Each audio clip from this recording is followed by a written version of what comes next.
اعوذ باللہ من الشیطان الرجیم بسم اللہ الرحمن الرحیم اللہم وفقنا لما تحب وترضى واجعل عاقبت امورنا خیرا ولا تکلنا الى انفسنا طرفت عین ابدا رب ادخلنی مدخل صدق واخرجنی مخرج صدق واجعل لی من لدنک سلطانا نصیرا۔ سورہ مبارکہ بقرہ آیات کریمہ وَإِن كُنتُمْ فِي رَيْبٍ مِّمَّا نَزَّلْنَا عَلَىٰ عَبْدِنَا فَأْتُوا بِسُورَةٍ مِّن مِّثْلِهِ وَادْعُوا شُهَدَاءَكُم مِّن دُونِ اللَّهِ إِن كُنتُمْ صَادِقِينَ فَإِن لَّمْ تَفْعَلُوا وَلَن تَفْعَلُوا فَاتَّقُوا النَّارَ الَّتِي وَقُودُهَا النَّاسُ وَالْحِجَارَةُ اُعِدَّتْ لِلْكَافِرِينَ۔ وہ لوگ جو ما نزلنا پر ایمان نہیں رکھتے اور ریب ہے ان کے اندر، تردید ہے، بدگمانی و بد اعتمادی ہے، اور اطاعت نہیں کرتے، انہیں کہا گیا ہے کہ فاتو بصورت من مثلہ، اپنی اس ریب یا بد اعتمادی کا ثبوت دیں، دلیل دیں، جواز پیش کریں۔ ان کا مدعا یہ تھا کہ چونکہ یہ قرآن کتاب خدا نہیں ہے، کلام خدا نہیں ہے، یہ کسی غیر خدا کا کلام ہے، اور اس میں یہ بھی انہوں نے کہا کہ یہ رسول اللہ کا اپنا مفترا کلام ہے، اپنا گڑھا ہوا افطرا ہے۔ یہ بھی کہا کہ یہ کسی اور سے تعلیم لیا گیا کلام ہے، اور یہ بھی کہا گیا کہ یہ دوسرے ادیان یا دوسرے اقوام سے حاصل کیا گیا کلام ہے، اور یہ بھی کہا گیا کہ یہ اساطیر اولین ہیں، داستانیں ہیں، افسانے ہیں اور قصے ہیں، اور اس طرح کے اور بھی انہوں نے احتمالات ظاہر کیے جس کے ثبوت کے لیے ان کے پاس کوئی دلیل نہیں ہے، اور قرآن نے ان سے یہی دلیل طلب کیا کہ اگر یہ اللہ کا کلام نہیں ہے، ان احتمالات میں سے ہے جو آپ سمجھتے ہو، یعنی من دون اللہ، اللہ کے علاوہ کسی کا یہ کلام ہے، بات ہے، تو پھر تو آپ بھی یہ کام کر سکتے ہو، اور اگر آپ اس پہ یقین رکھتے ہو تو اس کی مثل، اس کی مانند لے کر آؤ تم، اور اگر نہیں لا سکتے اور نہیں لاؤ گے تم تو اس صورت میں فاتقوا النار التی وقودها الناس والحجارہ، اس آگ سے اپنے آپ کو محفوظ کرو جس میں انسان، ناس و حجارہ ایندھن ہیں یا جن کے ذریعے سے یہ آگ بھڑکائی جائے گی۔ اعدت للکافرین، وہ نار جو کفار کے لیے تیار کی گئی ہے، آمادہ کی گئی ہے۔ فاتقوا النار التی وقودها الناس والحجارہ اعدت للکافرین، اس نار سے اپنے آپ کو محفوظ کرو، اپنی حفاظت کرو، جس کا ایندھن یا جو انسانوں اور حجارہ سے بھڑکائی جائے گی۔ یہ نار خصوصاً کافرین کے لیے آمادہ کی گئی ہے۔ قرآن کریم میں یہ چونکہ ہدایت ہے، اس کے تمام مطالب خواہ وہ کسی وعد کی صورت میں ہوں یا وعید کی صورت میں ہوں، تحدی ہو یا تحدید ہو، وہ ہدایت کے پیش نظر ہے۔ غیر ہدایتی چیز قرآن کے اندر قرآن کا حصہ نہیں ہے جس کے اندر ہدایت کا پہلو نہ ہو انسان کے لیے. جیسے اعبدوا ربکم الذی خلقکم ہدایت ہے انسانوں کی، اطاعت کرو، بندگی اختیار کرو، عبدیت اختیار کرو، یہ ہدایت ہے. اسی طرح انہیں یہ کہنا کہ اگر اللہ تبارک و تعالیٰ نے جو نازل کیا ہے تمہارے لیے یہ بھی ہدایت ہے. اعبدوا بھی ہدایت ہے اور ما نزلنا بھی ہدایت ہے، اور انسان نے ہدایت کو اپنانا ہے اللہ تبارک و تعالیٰ کی جانب سے. لیکن ہدایت انسان کے اختیار کرنے میں، اپنانے میں بعض اوقات انسان کی جانب سے ایسے موانع پیش آ جاتے ہیں جو اسے روک لیتے ہیں، اور ان موانع کو نشاندہی کرنا اور ان موانع کو برطرف کرنا بھی ہدایت کا حصہ ہے. اللہ تبارک و تعالیٰ نے ان موانع کی طرف بھی انسان کی رہنمائی کر دی ہے کہ یہ موانع ہیں، کچھ تمہاری طرف سے اور کچھ تمہارے علاوہ باقی عوامل کی جانب سے. کچھ تمہارے ہیں، جیسے ریب تمہارے اندر پیدا ہو سکتا ہے، شک و تردید یا بد اعتمادی اور بدگمانی، یہ وہ رکاوٹ ہے ہدایت کی راہ میں جو تمہارے اندر پیدا ہو سکتا ہے. اور باہر سے ایسے عوامل ہو سکتے ہیں جو تمہیں ریب میں ڈال دیں یا ریب تمہارے اندر ایجاد کر دیں.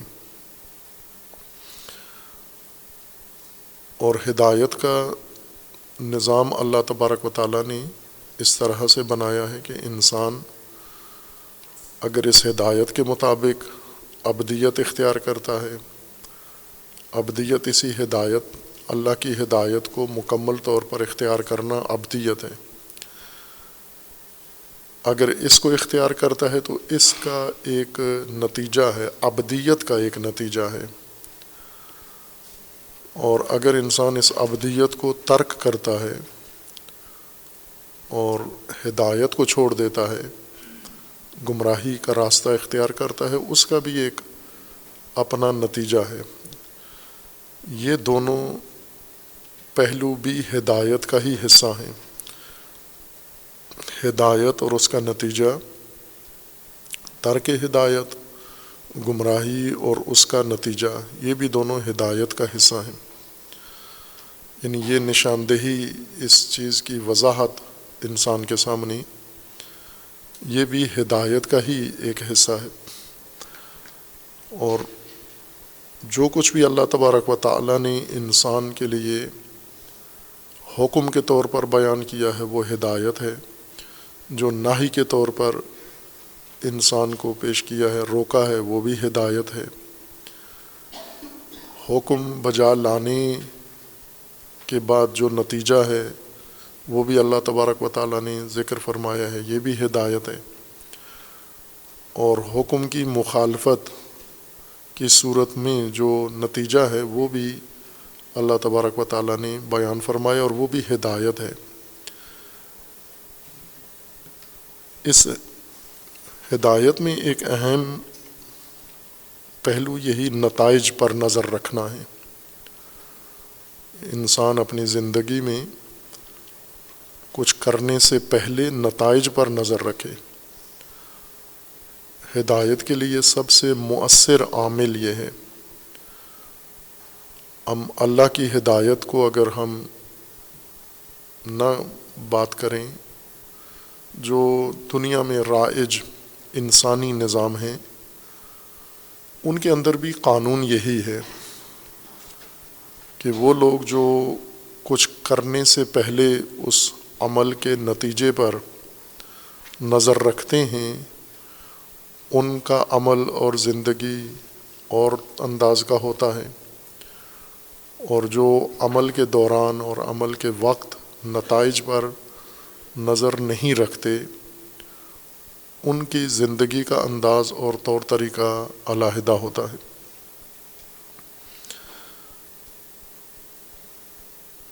جو نتائج مد نظر رکھیں پہلے انہیں قانون معلوم ہو، کیونکہ ہدایت کا ایک اہم قدم یہ ہے کہ انسان کو ہدایت کا سارا نظام معلوم ہو، اس کو علم ہو، یقین ہو اس کا۔ اگر یقین نہیں ہے تو یہ ریب رہتا ہے۔ یقین، ریب کی دوسری شکل متضاد حالت یقین ہے، جس میں کسی قسم کا شک شبہ بد اعتمادی نہیں ہوتی، لیکن جب تک بد اعتمادی رہتی ہے یہ ریب کی کیفیت ہے۔ اور انسان کو ہدایت کے نظام میں، الہی نظام میں یقین حاصل کرنا ہے، یعنی اللہ تبارک و تعالیٰ نے جو کچھ انسان کی ہدایت کے متعلق پیش کیا ہے یہ واضح ہو، انسان کے لیے روشن ہو اور انسان اس کو سمجھا ہوا ہو، یقین پر ہو، پھر اس کے بعد ہدایت آسان ہو جاتی ہے اس کے لیے۔ اگر یقین سے محروم ہو، ریب ہو اس کے دل میں، شک و شبہ، بد اعتمادی و بدگمانی ہو، اس کا اثر انسان کی ہدایت پر ہی پڑتا ہے۔ یعنی پھر انسان دکھلاوا کرتا ہے، ریاکاری کرتا ہے، منافقت کرتا ہے، ہدایت نہیں پاتا اگر یہ ہدایت کے متعلق یقین یا وضاحت پوری نہ ہو جائے۔ اور ہدایت کے ہی ان مسائل میں سے ایک اہم موضوع نتائج پر نظر رکھنا ہے۔ ہم دنیاوی امور میں بھی دیکھیں، وہ لوگ جو اللہ کے نظام پہ نہیں چل رہے، اپنا بنایا ہوا نظام ہے ان کا، انسانوں کا بنایا ہوا نظام ہے، اور اس میں اس چیز کی پابندی کرتے ہیں کہ جو کام بھی کرتے ہیں یا جو فیصلے کرتے ہیں ان کے نتائج پر ان کی نظر ہوتی ہے، یعنی نتائج کے بارے میں ان کو یقین ہوتا ہے۔ نظر ہونے سے مراد ان کو یقین ہو کہ جو ہم کرنے جا رہے ہیں اس کا یہ نتیجہ نکلے گا۔ وہ لوگ عموماً کام کرنے میں جو نتائج پہ نظر رکھتے ہیں غلطیاں نہیں کرتے یا کم غلطیاں کرتے ہیں، خطائیں نہیں کرتے، اور کوئی ایسا قدم نہیں اٹھاتے جو انہیں پتہ ہو کہ یا ہمارا مطلوبہ نتیجہ روک دے گا یا ہمیں نامطلوب نتیجہ ملے گا، اس کام سے اجتناب کرتے ہیں۔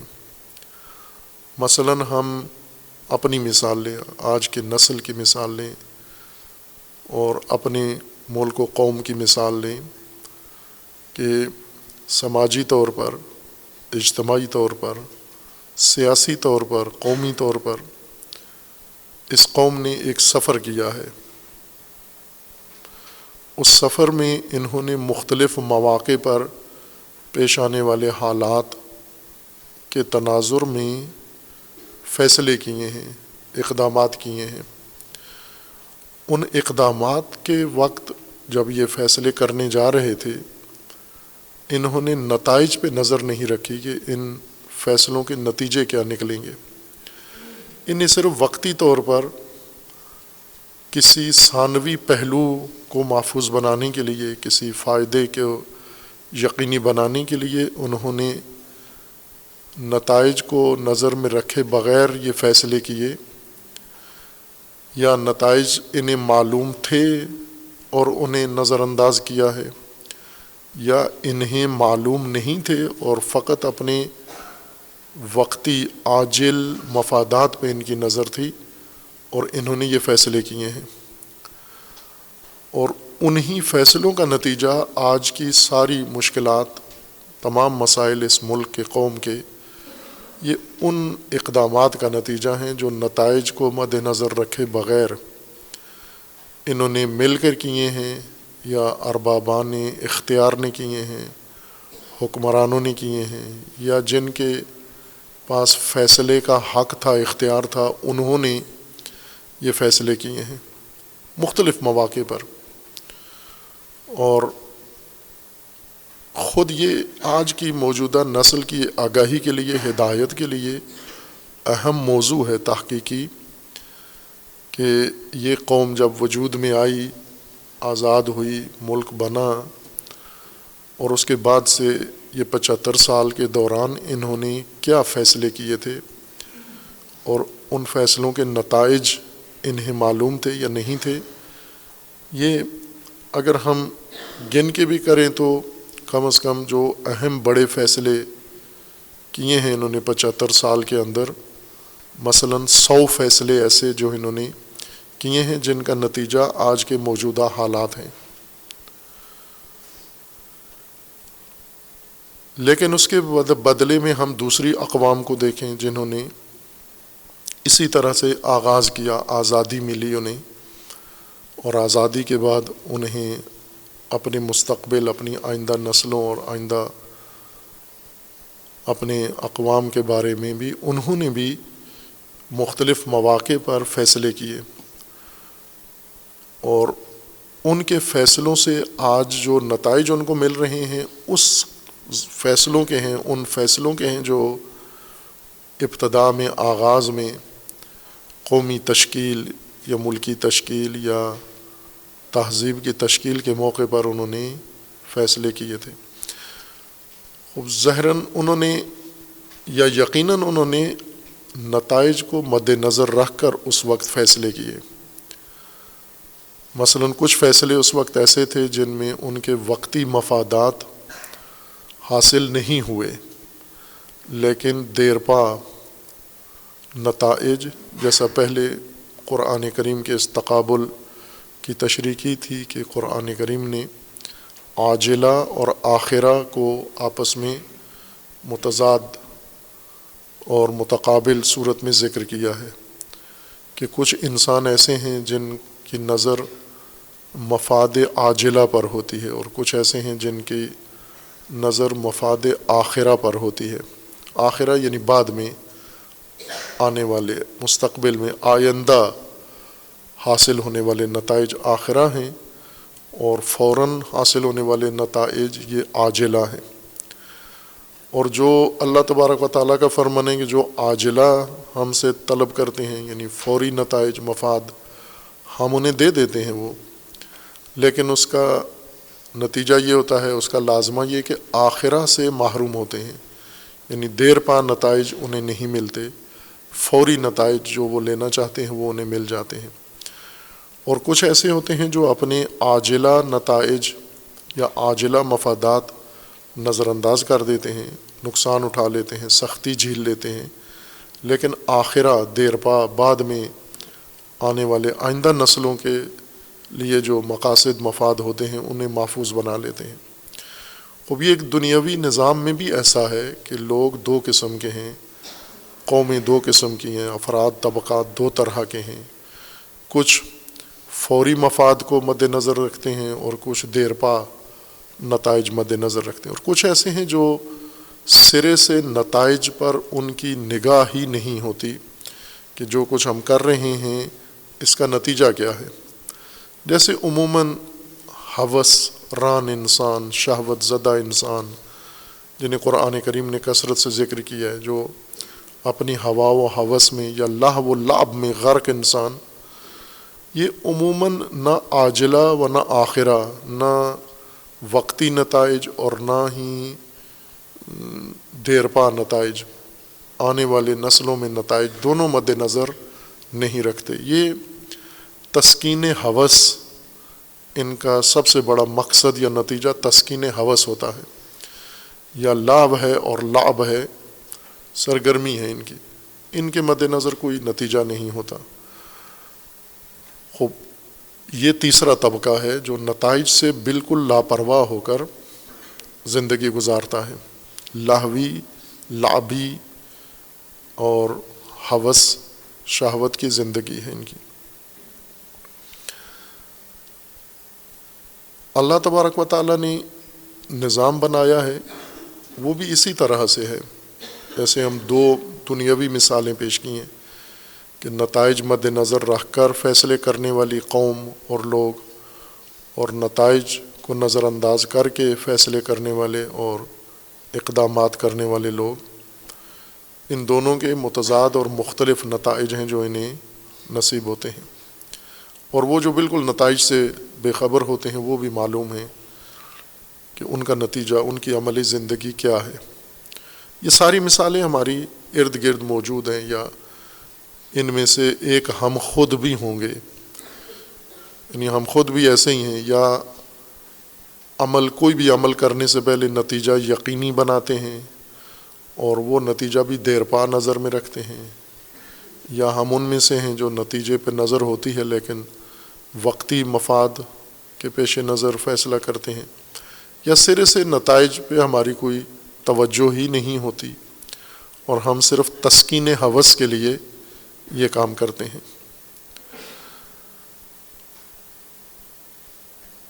اسی طرح اللہ تبارک و تعالیٰ نے بھی ہدایت کا نظام مقرر فرمایا ہے۔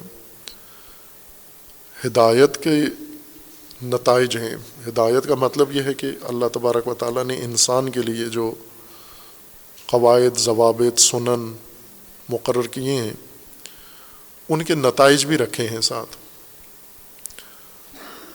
اور نتائج دونوں طرح کے ہیں۔ ایک یہ ہے کہ انسان اللہ کی بتائی ہوئی، نازل کی ہوئی ہدایت کے مطابق، عین مطابق عمل کرے، یہ ابدیت ہے۔ منہ بے منہ اللہ تبارک و تعالیٰ کے احکام پر عمل کرے، یہ ایک نتیجہ ہے اس کا،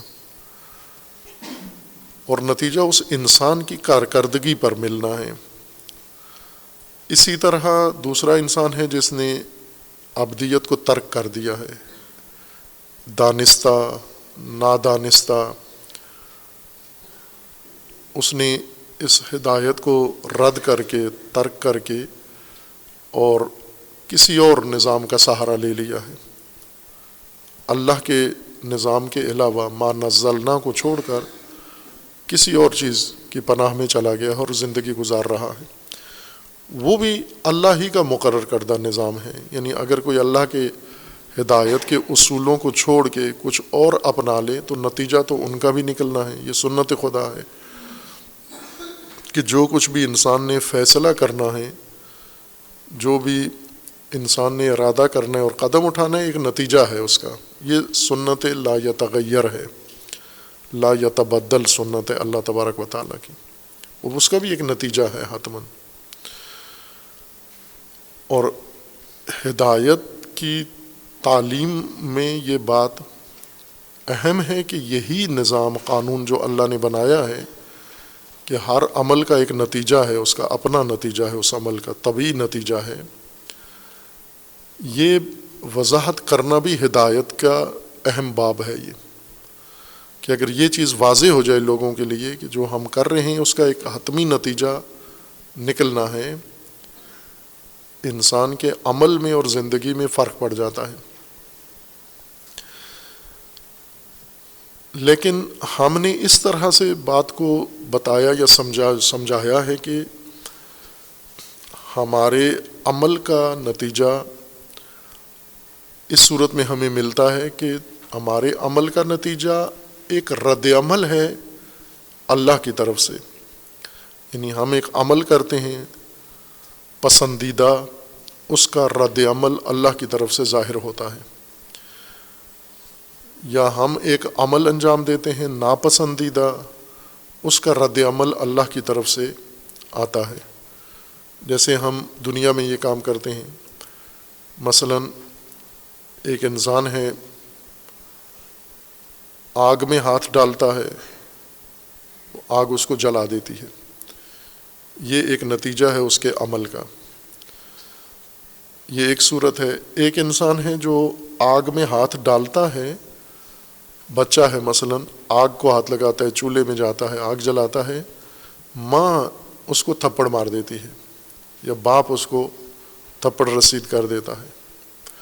یہ دونوں نتیجے مختلف ہیں کہ بچہ آگ میں ہاتھ ڈالے اور جل جائے، یہ ایک نتیجہ ہے، اور بچہ آگ میں ہاتھ ڈالے، ماں تھپڑ مار دے یا باپ تھپڑ مار دے، یہ بھی ایک نتیجہ ہے۔ ان دونوں نتیجوں کی حقیقت میں بہت فرق ہے۔ وہ یہ ہے کہ جو ماں تھپڑ مارتی ہے وہ رد عمل ہے، وہ خود ایک عمل ہے، اس عمل کے جواب میں ایک عمل انسان کا ہے، ایک عمل ماں کا ہے، ایک عمل بچے کا ہے، ایک عمل ماں کا ہے۔ فرق یہ ہے کہ ماں کا عمل رد العمل ہے، یعنی بچے کے عمل کا رد ہے، اس کے مقابلے میں ہے، اس کے جواب میں ہے یہ۔ اسی طرح اللہ تبارک و تعالی نے جو ہمارے اعمال کے یا ہدایت کے اندر نظام بنایا ہے، آپ کے اعمال کا نتیجہ ہے، ہمارے ذہنوں میں یہ ہے کہ رد عمل ہے، ہمارے ہر عمل کا ایک رد عمل اللہ کی طرف سے آتا ہے، اور اللہ کا کام انسانوں کے اعمال کا رد عمل دکھانا ہے، عکس العمل کرنا ہے۔ اگر انسانوں نے کوئی اچھا کام کیا تو اللہ کی طرف سے ایک اچھا رد عمل اللہ کی سے بھی آ جائے گا، اگر انسانوں نے برا کام کیا تو ایک ناگوار رد عمل اللہ کی طرف سے ظاہر ہوگا انسان کے لیے۔ اس تصور کے ساتھ انسان یہ کوشش کرتا ہے، جیسے بچہ آگ میں ہاتھ ڈالے اور اسے پتہ ہو کہ نتیجہ آگ میں ہاتھ ڈالنے کا رد عمل کی صورت میں آتا ہے، ماں یا باپ کے رد عمل کی صورت میں اس عمل کا نتیجہ ملے گا، تو بچہ یہ کوشش کرتا ہے کہ ماں باپ کی آنکھوں سے، نظروں سے بچ کے اور بچا کر یہ کام کرے، اور اس کی پوری کوشش ہوتی ہے کہ کام اس نے کرنا ہے، آگ سے کھیلنا ہے اس نے، لیکن مہارت یہ دکھاتا ہے کہ ماں باپ کی نظروں سے اوجھل ہو کر یہ کام کر دے، چونکہ نتیجہ جو نکلنا ہے وہ رد عمل کی صورت میں ہونا ہے۔ رد عمل اس وقت ہے کہ جب جس نے رد عمل دکھانا ہے اسے پتہ چل جائے میں کیا کر رہا ہوں، اور اگر ہم اس کی نظروں سے بچا لیں اپنا عمل تو قطعاً رد عمل کا جو نتیجہ رد عمل کی صورت میں وہ نہیں آئے گا، اور ہم اپنا کام بھی کر گزریں گے، نتیجہ بھی ہمیں ناگوار نہیں جھیلنا پڑے گا۔ کہ عموماً اسی طرح ہوتا ہے گھروں کے اندر جو غلط کام ہوتے ہیں، اور انسان غلطیاں کر کے بھی رد عمل سے بچ جاتا ہے، چونکہ ایسی مہارت سے، صفائی سے اس نے یہ کام کیا ہے، غیر محسوس طور پر، کہ جنہوں نے رد عمل دکھانا ہے انہیں خبر ہی نہیں ہوئی کہ یہ کس کا کام ہے، اس لیے چھپ کے انسان یہ سارے کام نظروں سے بچ کے یہ کام کر لیتا ہے۔ اور ہمارا یہ گمان ہے کہ اسی طرح اللہ کا بھی نظام ہے کہ اللہ تبارک و تعالیٰ نے جتنی ہمیں جزا سزا دینی ہے، یہ جزا ہمارے عمل کی جزا ہے۔ اس کا معنی کیا ہے؟ یعنی ہمارے عمل کے مقابلے میں ایک اللہ کا عمل آنا ہے۔ دو عمل ہیں، فرق یہ ہے کہ وہ جو اللہ نے عمل کرنا ہے وہ رد عمل ہے، ہمارے عمل کے بدلے میں، ہمارے عمل کے مقابلے میں وہ عمل آیا ہے۔ تو اگر ہم ایسی تدبیریں اختیار کریں کہ ہم ریاکاری کریں، ہم مکاری کریں، ہم پنہان طریقے سے کریں، تو اللہ کے رد عمل سے ہم بچ جائیں گے، چونکہ پتہ ہی نہیں چلے گا کسی کو ہم کیا کر رہے ہیں، یا دل میں ہم کچھ اور سوچیں، ظاہر کچھ اور کریں، منافقت کریں، جس طرح منافقین کے بارے میں اللہ کا فرمانا ہے کہ یخادعون اللہ، دھوکہ دیتے ہیں اللہ کو۔ اس دھوکے کا مطلب یہی ہے کہ عبدیت نہیں کرتے، عبد نہیں ہیں، اطاعت نہیں کرتے، اور اپنے من کے مطابق، اپنی مرضی کے مطابق، اپنی خواہش و ہوس کے مطابق زندگی گزارتے ہیں، ساتھ احتیاط یہ کرتے ہیں کہ دھوکے کے طور پر کہ ہم عبد سمجھے جائیں، ہم مومن سمجھے جائیں، تاکہ رد عمل نہ آئے ہمارے کام میں۔ اور اسی طرح مجرمین جتنے بھی دنیا میں ہیں ان کے پاس یہی حربہ ہوتا ہے، چونکہ دنیاوی سزائیں ساری نتیجہ جو غلط کاموں کا نکلتا ہے یا صحیح کاموں کا رد عمل کے طور پر آتا ہے۔ مثلا ایک شخص ہے، وہ پڑھتا ہے، تعلیم حاصل کرتا ہے، تو ممتحن اچھے نمبر دے دیتا ہے اس کو۔ یہ دونوں عمل ہیں، طالب علم کا پڑھنا اور ممتحن کا نمبر دینا، دو عمل ہیں۔ دوسرا عمل پہلے عمل کی رد میں آتا ہے، اس کے مقابلے میں آتا ہے یا اس کے نتیجے میں آتا ہے۔ یہ نظام اگر انسان کے ذہن میں ہو، ہدایت دشوار ہو جاتی ہے۔ جس انسان کے ذہن میں یہ ریب ہو، یہ بدگمانی ہو، یعنی یہ الجھن ہو کہ ہمارے اعمال کا نتیجہ اس طرح رد عمل کی صورت میں آتا ہے، تو پھر انسان اپنی مہارتوں سے رد عمل روک لیتا ہے، ٹال دیتا ہے کسی نہ کسی طریقے سے، اور برے اعمال کرتا ہے، غلط اعمال کرتا ہے، ابدیت ترک کر دیتا ہے۔ لیکن اللہ تعالیٰ کا نظام ایسے نہیں ہے کہ رد عمل میں اللہ نے جزا دینی ہے یا سزا دینی ہے۔ جزا بھی عمل کے جواب میں عمل نہیں ہے، بلکہ عمل ہے اور اسی عمل سے جزا نکلنی ہے، بلکہ خود عمل جزا ہے۔ اور اسی طرح اگر سزا ہے تو وہ بھی رد عمل والی سزا نہیں ہے کہ جیل میں بند کر دو، پھر اس کو سختیاں کرو، شکنجے دو، دوسرے آ کر اس کے اوپر تشدد کریں، دوسرے عمل دکھائیں، وہ رد عمل ہو اس کا، بلکہ خود جو انسان عمل کر رہا ہے یہی سزا ہے اس کی، یہ عمل ہی اس کی سزا ہے۔ اس کے لیے مثال جو پہلے بھی دی ہے اور علماء بھی دیتے ہیں یہ مثال، وہ طبیب کی مثال ہے۔ جیسے طبیب کسی مریض کو امر کرتا ہے اور نہی کرتا ہے کہ یہ کام کرو اور یہ نہ کرو، یہ چیز کھاؤ یہ نہ کھاؤ، اس چیز سے بچو، اس چیز کو حتمی اپناؤ، پابندی کرو، اور مریض یہ سمجھتا ہے کہ اگر میں طبیب کی نظروں سے بچ کے جو دوا کھانے کا اس نے کہا ہے وہ میں نہ کھاؤں، کرتے ہیں چالاک مریض اس طرح کے، کرتے ہیں یہ کام، ظاہراً دکھاتے ہیں کہ مریض طبیب جو کچھ کہہ رہا ہے یہ اس پر عمل کر رہے ہیں، لیکن ایسے کرتے نہیں ہیں، طبیب کو دھوکہ دیتے ہیں۔ اور طبیب کا امر ٹھکرانے سے، اطاعت نہ کرنے سے انسان کو جو سزا ملنی ہے وہ یوں نہیں کہ طبیب نے اب اس کو ڈنڈے مارنے ہیں، طبیب نے جرمانہ کرنا ہے، طبیب نے اس کو جیل میں ڈال دینا ہے، طبیب نے اس کی چھترول کرنی ہے، نہ، بالکل طبیب ہاتھ بھی نہیں لگاتا۔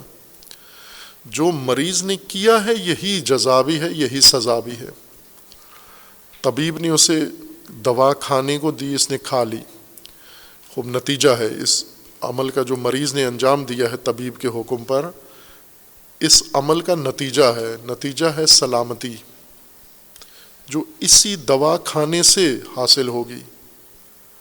خود یہ عمل اپنے اندر نتیجہ اپنا رکھتا ہے، اور انسان کو اسی عمل سے نتیجہ مل جانا ہے۔ طبیب نے علیحدہ سے اس کو کوئی چیز خرید کے نہیں دینی کہ تو نے دوا کھائی ہے اب میری طرف سے یہ انعام ہے تیرے لیے۔ سلامتی انعام ہے، سلامتی جزا ہے دوا کھانے کا، دوا کھانے کا حکم طبیب کا ہے۔ اور اگر مریض نہ کرے، انکار کر دے، طبیب کے عمل کو ٹھکرا دے، تو اس کا نتیجہ یہ نہیں ہے کہ اب مریض کو طبیب نے شکنجے دینے ہیں، جیل کرنا ہے، جرمانے کرنے ہیں، نہ، کچھ بھی نہیں کہا، طبیب نے بات بھی نہیں کرنی اس سے، اور مریض سزا بھگت لے گا۔ دوا نہ کھانا، ترک اطاعت طبیب کی یہی سزا ہے اس کی، اور وہ ہے بیماری، تکلیف اور ہلاکت۔ خود اس عمل کے اندر نتیجہ ہے، عمل خود حامل نتیجہ ہے، ہر عمل ایک نتیجہ اپنے اندر اٹھائے ہوئے ہوتا ہے۔ کوئی عمل ایسا نہیں ہے جس کے اندر نتیجہ موجود نہ ہو، بے نتیجہ کام، بے ثمر کام کائنات میں موجود نہیں ہے۔ ذرہ برابر، مثقال ذرۃ عمل ہے، اس کے اندر بھی اتنا ہی نتیجہ بھی ہے۔ مثقال ذرۃ خیر ہے، اتنا ہی اس کے اندر نتیجہ ہے۔ مثقال ذرۃ شر ہے، اتنا ہی اس کے اندر نتیجہ بھی موجود ہے۔ یوں نہیں ہے کہ مثقال ذرۃ خیر، اس کے بدلے میں ایک مثقال ذرہ رد عمل آئے گا، یا اللہ تبارک و تعالیٰ کا یا کسی اور مخلوق کا، ملائکہ کا۔ یہ عمل خود اپنے اندر اپنی جزا بھی رکھتا ہے، اپنی سزا بھی رکھتا ہے۔ عمل کے اندر یہ ساری چیزیں اللہ تبارک و تعالیٰ نے رکھ دی ہیں، جیسے بیج کے اندر پودا رکھ دیا ہے، بیج کے اندر پھل رکھ دیا ہے، بیج کے اندر ثمر رکھ دیا ہے، اور اسی بیج سے یہ پھوٹ کے پروان چڑھ کے پرورش پا کے باہر آنا ہے۔ اسی طرح انسان کے عمل کے اندر یہ ساری چیزیں یہ موجود ہیں۔ جو ہی انسان ارتکاب کرتا ہے اس عمل کا، تو نتیجہ کھل کے عمل کے اندر سے نکل کے باہر آ جاتا ہے. اگر عمل خیر ہے تو جزا بن کر، عمل شر ہے تو سزا بن کر.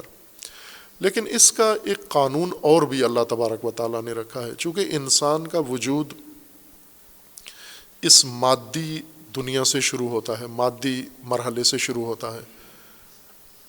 جو مراحل اللہ تبارک و تعالیٰ نے قرآن کریم میں انسان کی خلقت کے بیان کیے ہیں، اسی کے مطابق انسان کی پرورش بھی ہے، اسی کے مطابق انسان کی ہدایت بھی ہے. خلقت کے مراحل میں اللہ تبارک و تعالیٰ نے رکھا ہے کہ ہم نے انسان کو طین سے پیدا کیا، مٹی سے پیدا کیا ہے. پھر مرحلہ وار یہ تین خلقت انسان کے مراحل طے کرتی ہے، اور پھر انسان بن جاتا ہے. پھر انسان بچہ بننے کے بعد، ماں کے پیٹ سے پیدا ہونے کے بعد پھر مراحل ہیں طے کرتا جاتا ہے. یہ مرحلہ وار خلقت بھی ہے. جیسے خلقت مرحلہ وار ہے، ایسے تربیت بھی مرحلہ وار ہے، اور جیسے تربیت مرحلہ وار ہے، ہدایت بھی مرحلہ وار ہے. ہر مرحلے کے موقع پر اس کی ہدایت اس تک پہنچ جاتی ہے. یعنی جب تین ہیں تو ہدایت تین اس تک پہنچ جاتی ہے. جب تین سے سلالہ بنتا ہے، وہ ہدایت اس مرحلے کی اسے پہنچا دی جاتی ہے. اور جو خلقت اپنے مراحل طے کر رہی ہے، ہدایت بھی ساتھ ساتھ مرحلہ وار، مرحلہ بے مرحلہ خلقت کے ساتھ ساتھ آگے جا رہی ہے.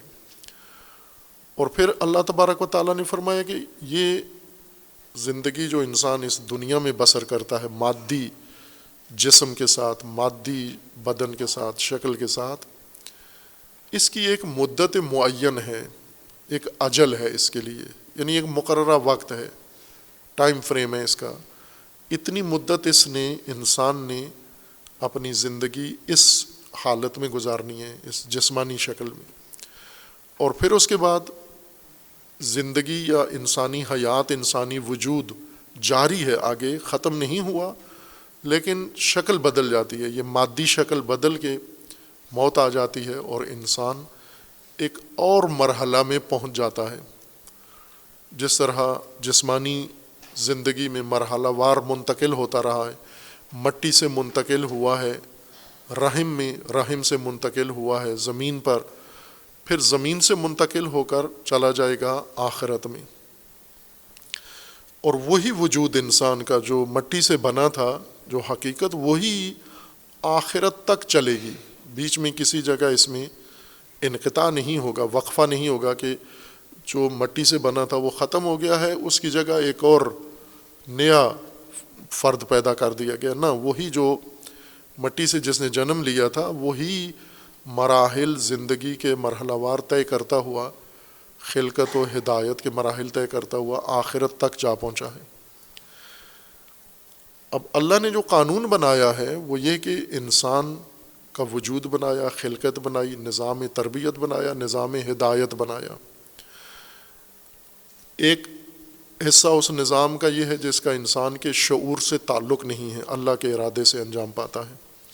لیکن ایک مرحلے میں انسانی ارادہ اس کے اندر شامل کر دیا جاتا ہے، اور پھر اس کے بعد انسان جو کچھ کرتا ہے وہ انسان کی ہدایت میں بنیاد وہ بن جاتا ہے. اور اب جو انسان اپنے ارادے سے کرتا ہے، اسی نے انسان کے اندر انسان کی حقیقت بنانی ہے، انسان کی شخصیت بنانی ہے، انسان کا وجود و روپ بنانا ہے. اور یہی لے کر انسان آخرت میں پہنچ جائے گا، آخر تک پہنچ جائے گا وہ. اور جو کچھ آخرت میں یعنی بعد والے مرحلے میں کھلنا ہے، سامنے آنا ہے، وہ انسان کا اسی مرحلے میں اپنا عمل ہے جو اس نے کیا ہے، جو کچھ بنایا ہے. آخرت میں یہی اس کے سامنے کھل کے سامنے آ جائے گا جو اس کے اندر ہے. یہ ایک مسلم قانون ہے اللہ تبارک و تعالیٰ کا، ہدایت کے لیے بھی، خلقت کے لیے بھی، اور اجر و سزا و جزا کے لیے. اس تناظر میں اب دو نتیجے اللہ تبارک و تعالیٰ نے انسان کے لیے ذکر کیے ہیں. ایک نتیجہ جس کا نام قرآن نے نار، جہنم اور بہت سارے اس کے مشابہ نام ہیں، سقر، سعیر، اور عذاب دردناک، مختلف الفاظ قرآن کریم نے، ہے حقیقت ایک ہی ہے لیکن اس کے نام اس کے مختلف پہلوؤں کی وجہ سے، اس کی خصوصیات کی وجہ سے اس کو مختلف نام دیے ہیں۔ یہ ایک نتیجہ ہے، جس کو نار کہا ہے، جس کو جہنم کہا ہے، جس کو عذاب کہا ہے، یہ ایک ہی نتیجہ ہے جس کے نام ہیں مختلف۔ یہ انسان کی زندگی کا ایک روپ ہے، ایک نتیجہ اس طرح نکلے گا انسان کو۔ ایک دوسرا نتیجہ ہے جس کو جنت کہا ہے قرآن کی اصطلاح میں، جنت ہے، اور اس کے بھی کئی نام ہیں، ثواب ہے، جنت ہے، نعمات ہیں، جزیات ہیں، اس کی بھی تفصیل ہے، لیکن مجموعی طور پر دو نتیجے ہم رکھ سکتے ہیں کہ انسان کی اس زندگی کے اس مرحلے کے، جس میں اللہ نے انسان کو پیدا کیا ہے، زمین اس کے لیے آمادہ کی ہے، آسمان اس کے لیے مہیا کیا ہے، آسمان سے مختلف چیزیں، اسباب وسائل نازل کیے ہیں، پانی، زمین سے اس کے لیے مختلف چیزیں اگائی ہیں، پھر اس کی ہدایت کے لیے، یعنی یہ تکوینی رہنمائی ہدایت کے ساتھ ساتھ تشریعی طور پر اللہ تبارک و تعالیٰ نے قرآن نازل کیا ہے، کتاب نازل کی ہے، رہنمائی کی ہے، اور ساتھ انبیاء نازل کیے ہیں۔ یہ بھی اہتمام اس زندگی کے لیے کیا، موت سے پہلے کے لیے۔ اور انسان نے اب دو طرح سے زندگی گزارنی ہے، یا ابدیت کے تحت زندگی گزارنی ہے، یا اس نے انکار کی صورت میں زندگی گزارنی ہے۔ ابدیت، اس کو بھی مختلف ناموں سے یاد کیا گیا ہے، کبھی ایمان، کبھی ابدیت ہے۔ یہاں چونکہ ابدیت کا موضوع ہے، اس وجہ سے ابدیت کے ساتھ اس کا تقابل ہے۔ ایک ہے ابدیت اور دوسرا ہے کفر۔ ابدیت یعنی مان لینا، یہ سارا نظام جو اللہ تبارک و تعالیٰ نے انسان کے لیے بنایا ہے، یہ سب مان لینا، جو حکم ہے وہ حکم اللہ کا، اس پر عمل کرنا۔ خوب، نتیجہ کیا دے گا؟ نتیجہ رد عمل نہیں ہے، یعنی انسان عمل کرے گا، اللہ کو پسند آئے گا، اللہ کا پسند آ کے پھر اللہ رد عمل میں ایک تحفہ انسان کو دے دے گا۔ جیسے ہم دنیا میں کرتے ہیں، ایک انسان ایک عمل کرتا ہے، دوسرا انسان اس کے عمل کے مطابق رد عمل میں اس کو کچھ دے دیتا ہے۔ اچھا عمل ہو تو اچھا رد عمل ہوتا ہے، غلط عمل ہو تو غلط رد عمل ہوتا ہے۔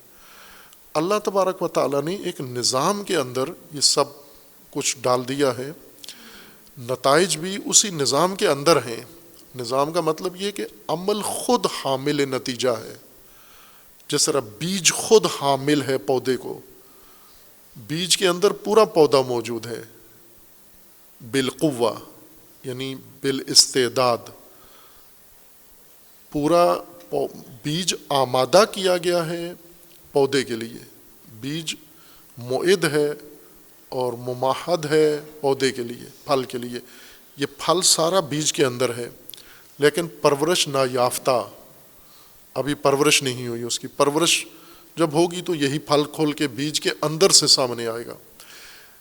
یہ پھل جو بیج پہ لگتا ہے یہ رد عمل نہیں ہے، یوں نہیں ہے کہ بیج نے بہت اچھا کام کیا اور جواباً کسی اور نے رد عمل میں اس کے اوپر پھل لگا دیا۔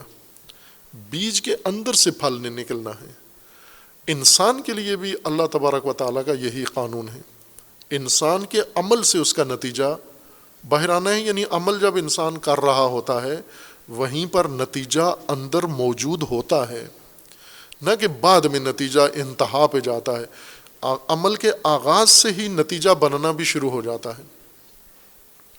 جب انسان پہلا قدم اٹھاتا ہے، نتیجہ بھی پہلا قدم اٹھا لیتا ہے۔ جب انسان دوسرا قدم اٹھاتا ہے، نتیجہ بھی دوسرا قدم اٹھا لیتا ہے۔ وہی طبیب کی مثال کی طرح، مثلا جب مریض پہلی گولی کھاتا ہے تو سلامتی بھی پہلا قدم اٹھا لیتی ہے، جب مریض دوسرے وقت کی دوا کھاتا ہے سلامتی بھی دوسرا قدم اٹھا لیتی ہے، اور جب طبیب کے بتائے ہوئے نظام کے مطابق مکمل انسان دوا تناول کر لیتا ہے، سلامتی بھی مکمل طور پر اپنا سارا مرحلہ مکمل کر کے سامنے آ جاتی ہے۔ اسی طرح اللہ تبارک و تعالیٰ کے فرامین ہیں، اللہ تبارک و تعالیٰ کے دستورات ہیں، ان کے اندر یہ نتیجہ ہے، لیکن نتیجے دو ہیں، ایک کا نام نار ہے و جہنم، اور ایک کا نار ہے جنت۔ اب اس کو قرآن نے دونوں کو بیان کیا ہے،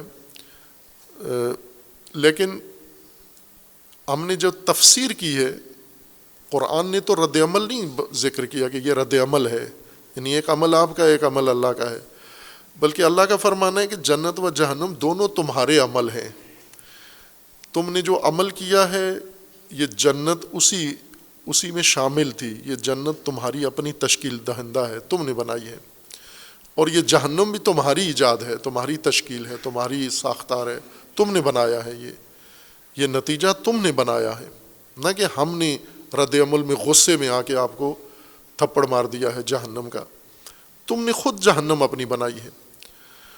اور پھر انسان کو موقع بھی دیا ہے، توبہ موقع ہے ترمیم کا بیچ میں، کہ کسی جگہ انسان اگر بدلنا چاہتا ہے کہ میں تو غلط نتائج کی طرف متوجہ ہی نہیں تھا، جو ہی نتائج کی طرف متوجہ ہوا اب میں بدلنا چاہتا ہوں تو بدل سکتے ہیں. یہ موقع بھی آپ کو اللہ تبارک و تعالیٰ نے دیا ہے اس کے لیے. خوب پس یہ نار جو انسان جس سے محفوظ رہے، بچے، اپنے آپ کو محفوظ کرے، اتقوا النار التی وقودها الناس والحجارہ، یہ نار انسان کی بھڑکائی ہوئی ہے، انسان ہی کو جلائے گی، انسان نے ہی بھڑکائی ہے، اور آمادہ کی گئی ہے کافرین کے لیے. کافرین کے لیے آمادہ کی گئی ہے. کافرین سے مراد عابدین کے مقابلے میں ہے. یا ایھا الناس اعبدوا ربکم الذی خلقکم، جن لوگوں نے عبدیت اختیار کی ہے ان کے لیے اگلی آیت کے اندر ہے. دوسری آیت میں اس کے بعد ہے وَبَشِّرِ الَّذِينَ آمَنُوا وَعَمِلُوا الصَّالِحَاتِ أَنَّ لَهُمْ جَنَّاتٍ تَجْرِي مِن تَحْتِهَا الْأَنْهَارُ. یہ مومن اور عمل صالح کا نتیجہ جنات ہے.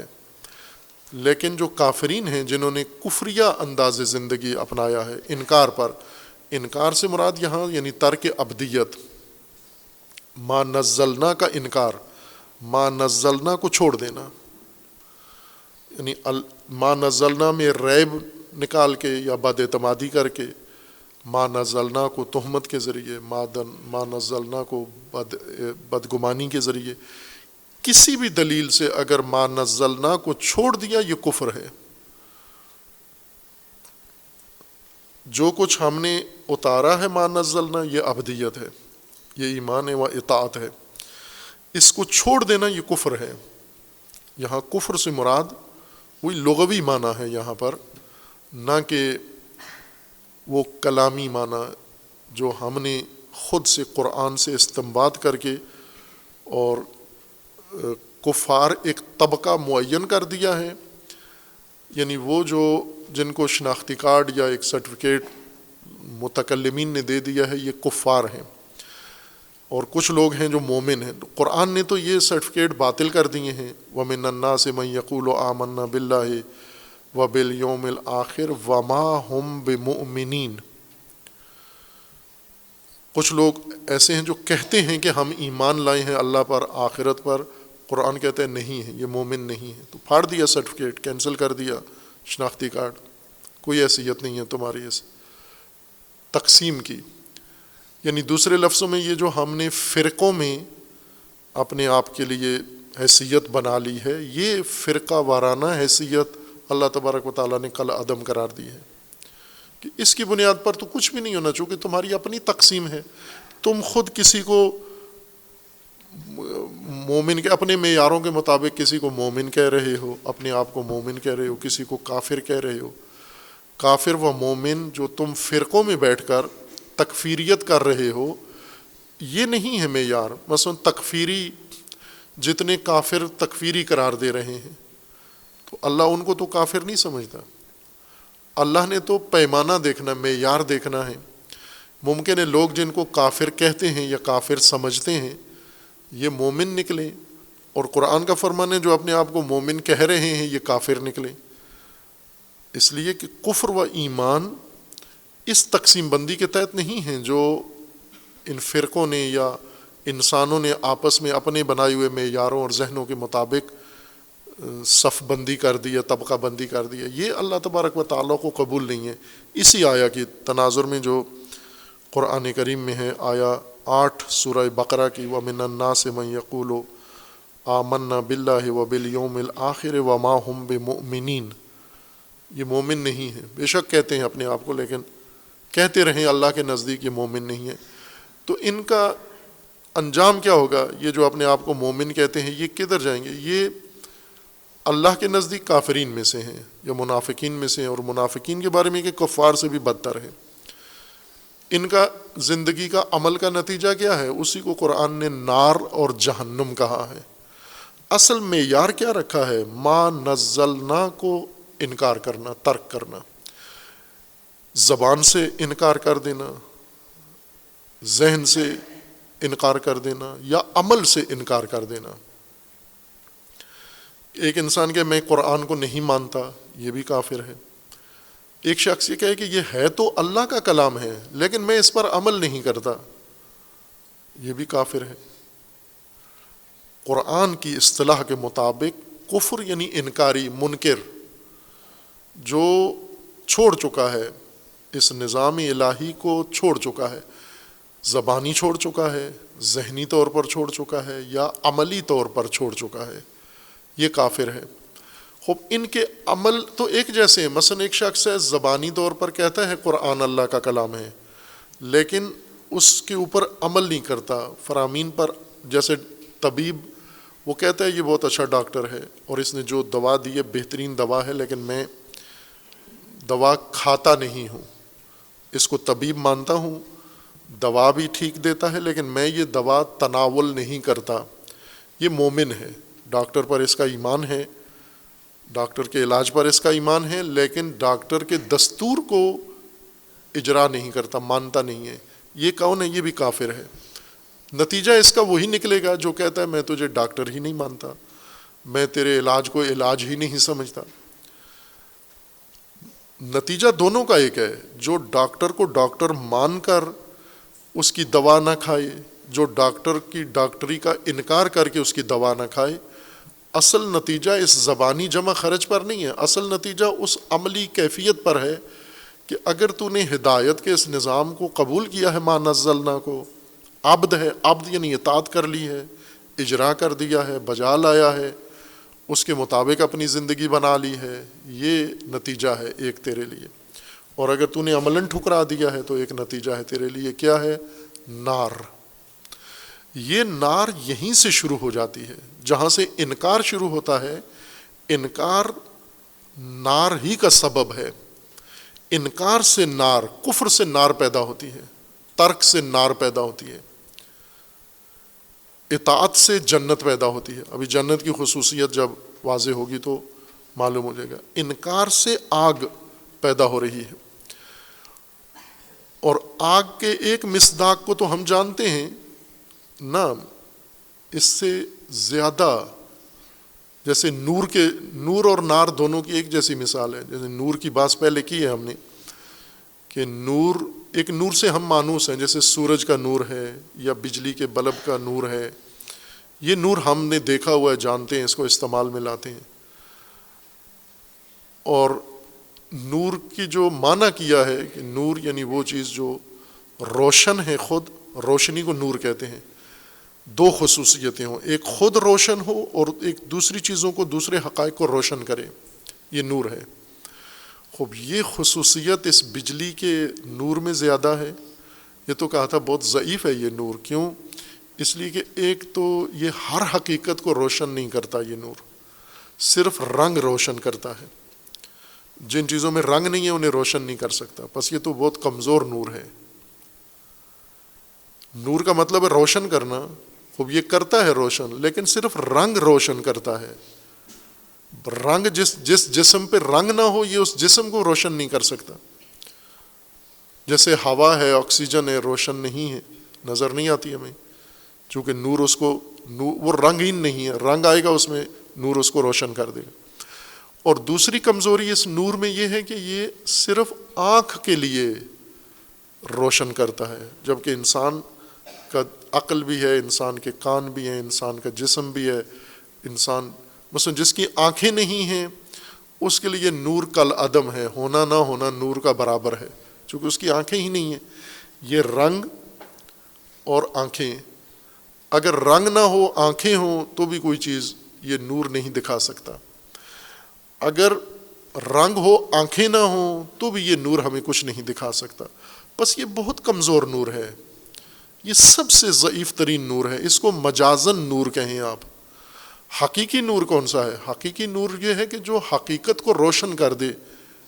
کون سی حقیقت کو؟ وہ رنگین ہو یا غیر رنگین ہو، وہ مادی ہو یا معنوی ہو، وہ غیبی ہو یا وہ عالم شہود کی ہو. جس طرح کی حقیقت ہے، جس نوع کی حقیقت ہے، وہ ہر حقیقت کو روشن کر دے، وہ نور ہے حقیقتاً.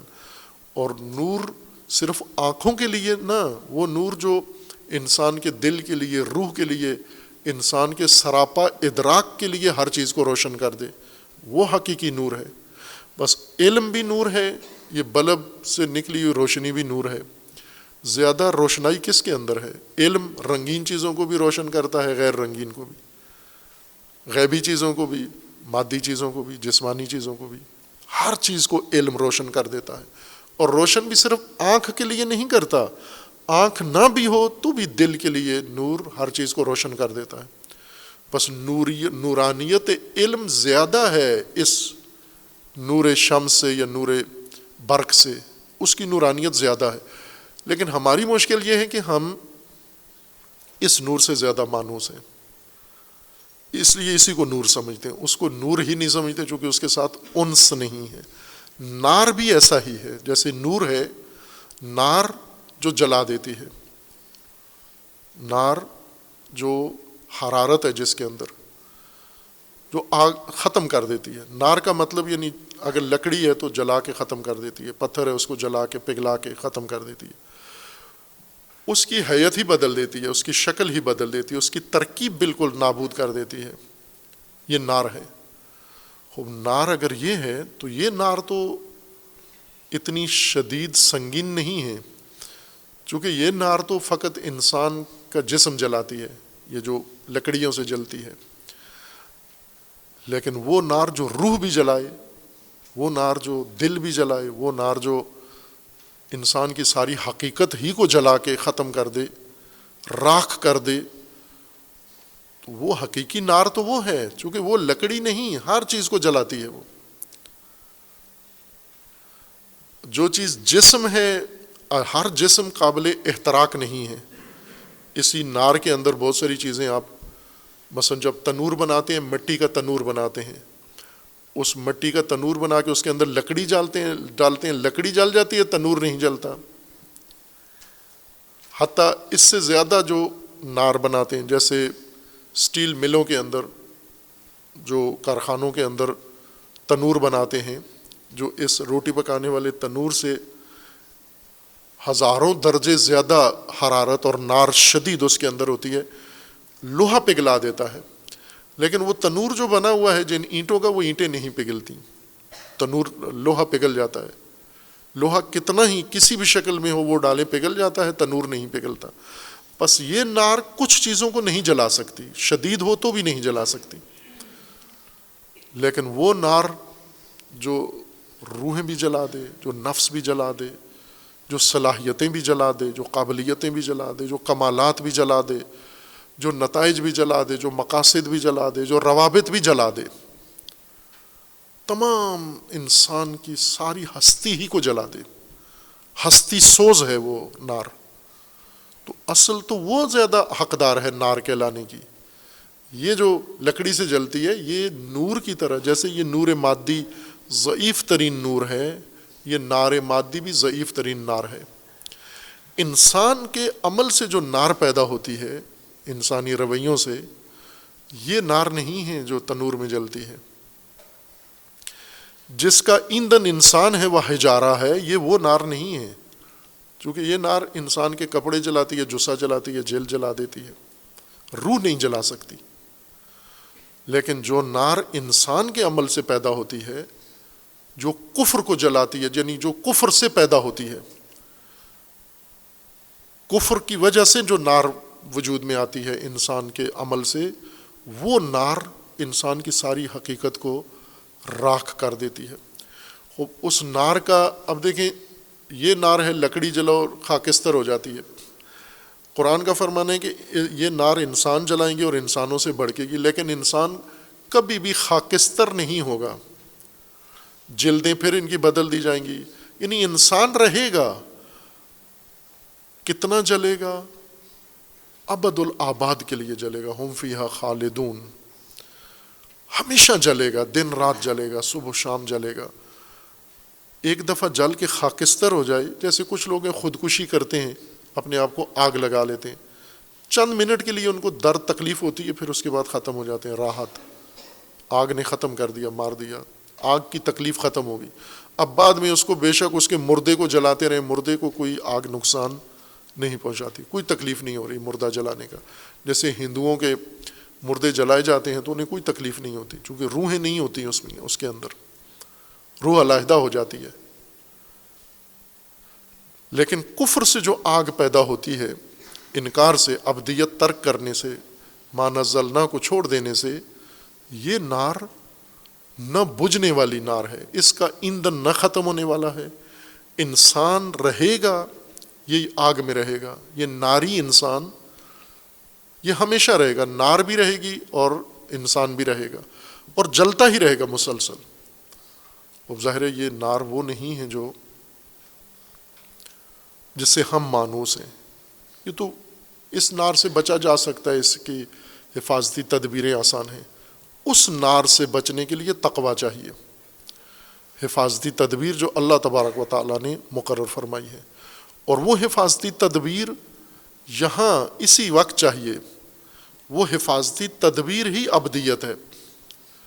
اس کو بروئے کار لائیں، یہ بجھ جائے گی یہیں پر اور انسان محفوظ ہو جائے گا.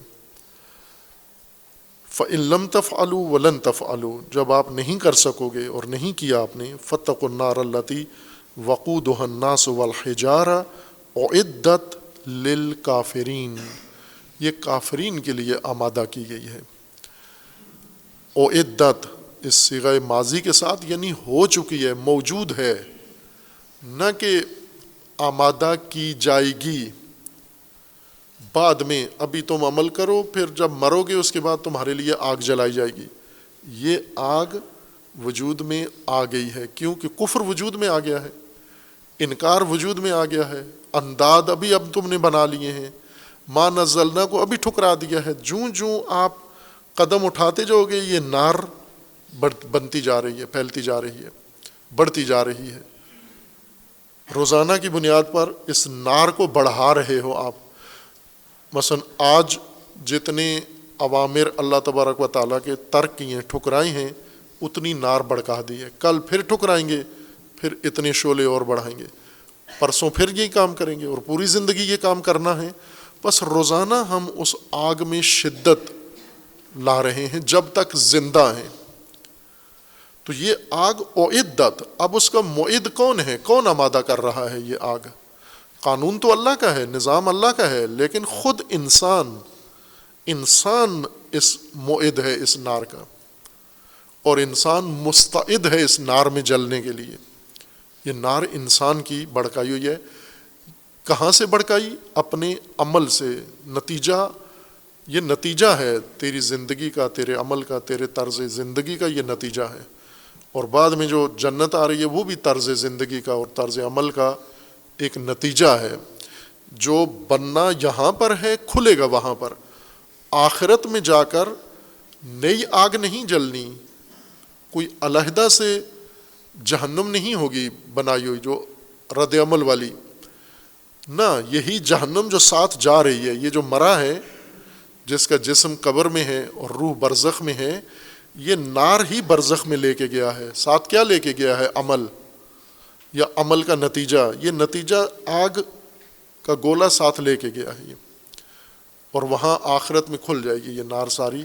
اور اسی طرح یہ ناری وجود جاری رہے گا، اس کا نہ ختم ہوگا.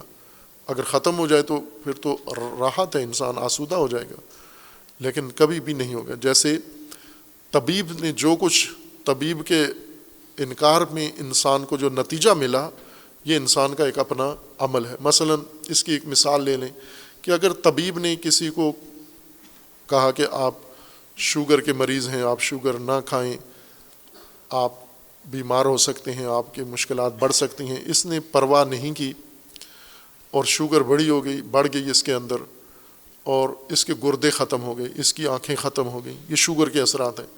یا اس کو کچھ زخم لگا پاؤں کے اوپر، اور زخم لگ گیا تو شوگر والے کا زخم ٹھیک نہیں ہوتا، ٹانگ کاٹنی پڑتی ہے. خوب اس کی ٹانگ کاٹ دی گئی، طبیب کے مشورے پر عمل نہیں کیا، طبیب کے حکم پر، اور ٹانگ کٹ گئی. اب یہ ٹانگ کٹنا اس کا سزا ہے. کس نے کاٹی؟ خود اس نے، خود اس کے عمل کا یہ نتیجہ ہے. کب تک رہے گا؟ جب تک زندہ ہے ٹانگ کٹی رہے گی اس کی. اسی طرح انسان جو عمل اللہ کی نافرمانی کے طور پر انجام دیتا ہے، اس کا نتیجہ یہیں پہ وجود میں آ جاتا ہے. اس نتیجے کو نار کہا ہے، عذاب کہا ہے، جہنم کہا ہے. اس کی مختلف وجوہات ہیں. نار اس لیے کہا ہے کہ احتراق ہے اس کے اندر، سوزش ہے اس کے اندر، اس وجہ سے اس کو نار کہا ہے. جیسے نور کا ہے روشنی کی وجہ سے، نار اس وجہ سے ہے کہ اس کے اندر احتراق ہے، جلاتی ہے یہ. اور یہی عمل انسان کا یہ سب کچھ جلا دیتا ہے. خوب ابھی ہم اپنی اس سماجی صورتحال اگر دیکھیں تو سماج کا بھی یہی قانون ہے کہ ایک جہنمی سماج ہے، نار کا سماج، جو اس میں اپنے اعمال کے نتیجے میں ہر پہلو سے تکلیف میں ہے، جل رہا ہے. خوب آپ اپنے اس وقت موجودہ صورتحال کو دیکھیں تو جو آگ لگی ہوئی ہے، ہر پہلو سے آگ لگی ہوئی ہے. یعنی ہر چیز آپ کی ختم ہو رہی ہے، ہر چیز جل رہی ہے روز بروز. محبتیں جل چکی ہیں، عقیدتیں جل چکی ہیں، آداب جل چکے ہیں، اصول جل چکے ہیں، اقدار جل چکی ہیں، ایمان جل چکا ہے. ہر چیز خاکستر کر دی اس نار نے. لیکن یہ انسان نہیں، یہ رہیں گے، چونکہ یہ اگر جل جائیں تو سزا ختم ہو جاتی ہے ان کی. یہ یہاں تو نار والا مرحلہ طے کر کے جب مریں گے تو پھر یہ نار اور زیادہ، جس کے اوپر پردے پڑے ہوئے ہیں وہ پردے بھی اس کے ہٹ جائیں گے اور یہ زیادہ شدت اختیار کر جائے گی. اب قرآن کریم کی یہ آیات اس تبیین کی روشنی میں، یا ایھا الناس اعبدوا ربکم الذی خلقکم والذین من قبلکم لعلکم تتقون، اے لوگو عبدیت اختیار کرو اللہ کی جو تمہارا رب ہے، رب کی جو تمہارا خالق ہے اور جو تم سے پہلے والوں کا خالق ہے، تاکہ محفوظ ہو جاؤ. اس عبدیت میں تمہاری حفاظت ہے. تقویٰ یہی ہے، حفاظتی تدبیر یہی عبدیت ہے. اور عبدیت سے مراد پوجا نہیں ہے، عبدیت اطاعت ہے تمام ہدایت کے نظام کی. اور یہ رب جس نے تمہارے لیے ربوبیت کے لیے نظام بنایا ہے، الذی جعل لکم الارض فراشا والسماء بناء وانزل من السماء ماء فاخرج به من الثمرات رزقا لکم. خوب یہ رب تمہارا جس نے زمین تمہارے لیے پرورش کے لیے تیار کی، سما تمہارے لیے آمادہ کیا، اور سما سے پانی اتارا، اس پانی کے ذریعے سے زمین کے اندر سے محصولات اگائے، ان محصولات کو تمہارا رزق قرار دیا. فلا تجعلوا للہ اندادا وانتم تعلمون. اب اس رب کی ند نہ بنو، مد مقابل نہ لو، عبدیت ترک نہ کرو. عبدیت اللہ کی ترک کرو گے، نظام کسی اور کا لے آؤ گے، اصول کسی اور کے لے آؤ گے، یہ انداد ہے اور یہ کام مت کرو آپ. اور یہ جو عبدیت نہیں کر رہے ہو، مشکل کیا ہے تمہاری؟ بدگمانی ہے کہ یہ اللہ کا کلام نہیں ہے. وَإِن كُنتُمْ فِي رَيْبٍ مِّمَّا نَزَّلْنَا عَلَىٰ عَبْدِنَا فَأْتُوا بِسُورَةٍ مِّن مِّثْلِهِ. اور اگر ریب میں ہو تو اس ریب کو نکالو اپنے آپ سے، ثابت کرو کہ یہ اللہ کا کلام نہیں ہے. لے آؤ اس کی مثل، لے آؤ ایک آیت، لے آؤ ایک سورہ، لے آؤ 10 سورتیں لے آؤ، پورا قرآن لے آؤ، جتنا ہو سکتا ہے سب مل کے لے آؤ، علیحدہ علیحدہ لے آؤ، اس جیسا لے آؤ جس کے اندر یہی خصوصیات ہدایت کی ساری موجود ہوں. نہ کہ فصیح و بلیغ اس طرح کا لے آؤ، بلکہ ہدایت کی ان خصوصیات کا حامل کلام لے آؤ آپ، اگر بشر یہ کر سکتا ہے. فَإِن لَّمْ تَفْعَلُوا وَلَن تَفْعَلُوا فَاتَّقُوا النَّارَ الَّتِي وَقُودُهَا النَّاسُ وَالْحِجَارَةُ أُعِدَّتْ لِلْكَافِرِينَ. اور اگر نہیں مقابلہ کر سکتے، یہ سورہ یا قرآن کی مثل نہیں لا سکتے، کہ نہیں لا سکو گے آپ، چونکہ ناممکن ہے تمہارے لیے، اس لیے کہ یہ بشر کا کام نہیں ہے. بشر کا ہوتا تو دوسرا بشر بھی کر لیتا، کئی قرآن ابھی تک آ چکے ہوتے. اگر یہ رسول اللہ کا ہوتا کارنامہ تو بھی لوگ بنا لیتے، اگر یہ رسول اللہ نے کسی سے سیکھا ہوتا کسی بشر سے تو بھی لوگ اس کو بنا لیتے، اگر رسول اللہ نے سابقہ کہانیوں سے اساطیر سے کچھ لیا ہوتا تو بھی یہ آپ لوگ بنا لیتے، لیکن یہ جو نہیں کر سکے یہ دلیل ہے اس بات پر کہ یہ اللہ کا کلام ہے۔ خب جب اللہ کا کلام ہے، ابدیت بھی نہیں ہے، ریب کا بھی کوئی ثبوت نہیں ہے تمہارے پاس، اور اب تمہارے پاس فقط ایک ہی ہے کہ اگر ترک ابدیت میں زندگی گزارو گے تو نار ہے تمہارے سامنے، پھر جتنی زندگی گزارو گے وہ ساری در حقیقت نار بنا رہے ہو، جہنم اپنے لیے بنا رہے ہو، یہ وجود، یہ شخصیت جہنمی ناری شخصیت بنا رہے ہو۔ وہ نار جو انسانوں، جس کا ایندھن یا جس کا جلانے والا مواد انسان ہیں، وہ حجارہ ہیں، اعدت للکافرین، یہ کافرانہ انداز زندگی، یعنی ابدیت ترک کر کے جو زندگی ہے، اللہ کا نظام ٹھکرانے والا نظام طرز زندگی، اس کے لیے یہ نار ہے آمادہ کی گئی ہے۔ آمادہ تم نے خود کی ہے، اور اس کے بعد دوسرا ابدیت والا نظام، وبشر الذین آمنوا وعملوا الصالحات ان لهم جنات تجری من تحتها الانہار کلما رزقوا منها من ثمرة رزقا قالوا هذا الذي رزقنا من قبل وأوتوا به متشابها ولهم فيها ازواج مطہرة وهم فيها خالدون۔ یہ بعد میں بیان کریں گے۔ صلی اللہ علیہ محمد۔